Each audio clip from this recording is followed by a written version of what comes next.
ನಮಸ್ತೆ ಎಲ್ಲರಿಗೂ. ಈ ದಿನ ಮೊಸರು ಸಾಂಬಾರ್ ಅಥವಾ ಹಸಿ ಹಂಬ್ರ ಇದನ್ನು ಮಾಡೋದನ್ನು ನೋಡ್ಕೊಳ್ಳೋಣ. ಮೊದಲಿಗೆ ನಾನು ಒಂದು ಚಿಕ್ಕ ಸೈಜಿನ ಸೋರೆಕಾಯಿನ ಕಟ್ ಮಾಡಿ ಕುಕ್ಕರ್ಗೆ ಹಾಕ್ಕೊಂಡಿದ್ದೀನಿ. 3 ಹಸಿರು ಮೆಣಸಿನ್ಕಾಯಿನ ಹಾಕ್ಕೊಂಡಿದ್ದೀನಿ. 1 ಹಸಿರು ಬದನೆಕಾಯಿನ ಹಾಕ್ಕೊಂಡು ಸ್ವಲ್ಪ ನೀರು ಹಾಕ್ಬಿಟ್ಟು 1 ವಿಷಲ್ ತೊಗೊಳ್ಬೇಕಾಗುತ್ತೆ.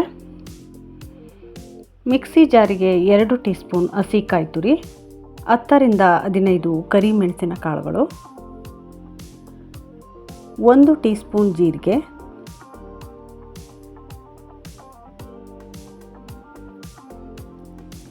2 ಟೀ ಸ್ಪೂನ್ ಪುಟಾಣಿ ಅಥವಾ ಕಡಲೆ,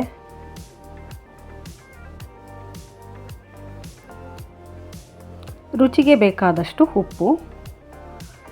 ಈಗ ಕುಕ್ಕರಿಗೆ ಬೇಯಿಸಲು ಇಟ್ಕೊಂಡಿರೋ ಹಸಿರು ಮೆಣಸಿನ್ಕಾಯಿನೂ ಕೂಡ ಹಾಕ್ಕೊಂಡು ರುಬ್ಕೊಳ್ಬೇಕಾಗುತ್ತೆ. 3 ಹಸಿರು ಮೆಣಸಿನ್ಕಾಯಿ ಹಾಕ್ಕೊಂಡಿದ್ದೆ. ಆ ಮೆಣಸಿನ್ಕಾಯಿನೂ ಕೂಡ ಈ ರುಬ್ಬೋದಕ್ಕೆ ಹಾಕ್ಕೊಂಡ್ಬಿಟ್ಟು ರುಬ್ಕೊಳ್ಬೇಕಾಗುತ್ತೆ.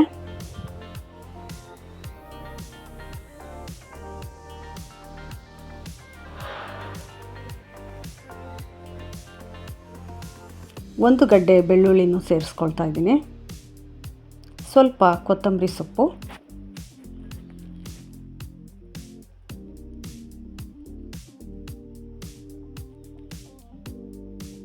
ಎಲ್ಲವನ್ನು ನುಣ್ಣಗೆ ರುಬ್ಕೊಳ್ಬೇಕು. ಈಗ ಮೊಸರು ಸಾಂಬಾರಿಗೆ ಒಗ್ಗರಣೆ ಮಾಡೋದಕ್ಕೆ 2 ಟೀ ಸ್ಪೂನ್ ಎಣ್ಣೆ ಹಾಕ್ಕೊಂಡಿದ್ದೀನಿ.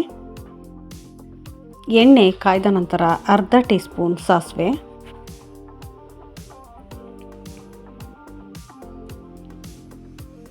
ಸ್ವಲ್ಪ ಇಂಗು, 1 ಒಣ ಮೆಣಸಿನಕಾಯಿ, ಸ್ವಲ್ಪ ಕರಿಬೇವಿನ ಎಲೆಗಳು, 1 ಈರುಳ್ಳಿಯನ್ನು ಹಾಕ್ಕೊಂಡ್ಬಿಟ್ಟು ಬಾಡಿಸ್ಕೊಳ್ಬೇಕು.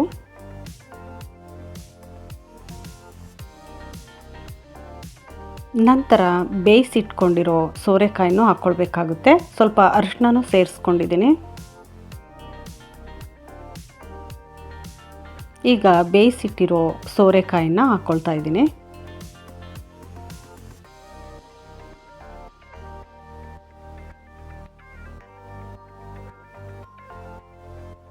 ಈಗ ರುಬ್ಬಿಟ್ಟಿರುವ ಮಸಾಲೆ ಮಿಶ್ರಣವನ್ನು ಕೂಡ ಇದಕ್ಕೆ ಹಾಕ್ಕೊಂಡು ಚೆನ್ನಾಗಿ ಮಿಕ್ಸ್ ಮಾಡ್ಕೊಳ್ಬೇಕು.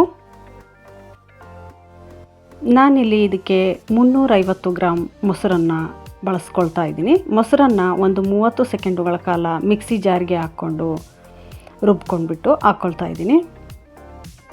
350 ಗ್ರಾಮ್ ಮೊಸರನ್ನು 30 ಸೆಕೆಂಡುಗಳ ಕಾಲ ಮಿಕ್ಸಿಗೆ ಹಾಕ್ಕೊಂಡ್ಬಿಟ್ಟು ಇದಕ್ಕೆ ಮಿಕ್ಸ್ ಮಾಡಬೇಕು.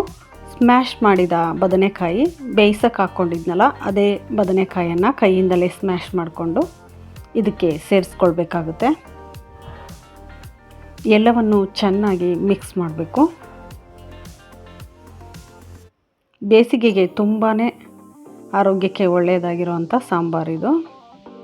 ರಾಗಿ ಮುದ್ದೆ, ಜೋಳದ ಮುದ್ದೆ ಮತ್ತು ಅನ್ನಕ್ಕೂ ಕೂಡ ತುಂಬ ಚೆನ್ನಾಗಿ ಹೊಂದ್ಕೊಳ್ಳುತ್ತೆ. ರುಚಿಯಾಗೂ ಇರುತ್ತೆ, ದೇಹಕ್ಕೂ ಕೂಡ ತಂಪು. ನೀವು ಕೂಡ ಒಮ್ಮೆ ಮಾಡಿ ನೋಡಿ. ಮತ್ತೊಂದು ವಿಡಿಯೋದಲ್ಲಿ ಸಿಗೋಣ. ಧನ್ಯವಾದಗಳು.